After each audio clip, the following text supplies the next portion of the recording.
So guys, ito yung pressure kapag ka nagpe-prepare ka para sa show. Lalo na kapag malapit na yung show tapos biglang nagkaganto yung ibon. Ayan o.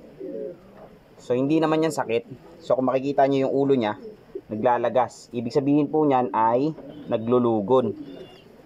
So isang buwan pa naman bago yung show. Ang problema, ayan yung bagong tubo na na bagwis. Ito, isa. Tapos meron pang 4. Itong 4 na to, kung kusa nating ipapalaglag yan, aabutin pa yan ng 2 buwan. So hindi tayo aabot. Ang ginagawa ng ibang fancier dyan, ako pala hindi nga pala ako nagbubunot. Binubunot na lang yung 4. So maganda yan guys. Papatayin muna natin yung mga balahibo.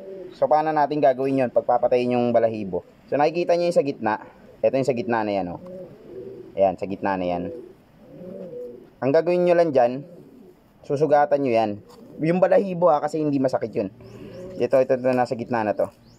Tutusukin nyo yan ng kutsilyo, kaya ng karayom. Tapos after 2 days or 3 days, hindi na yan masasaktan pag binunot nyo. Ginagawa yun guys ng ibang mga fancier na nagkakarera.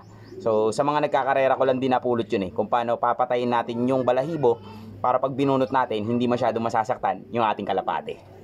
Yeah!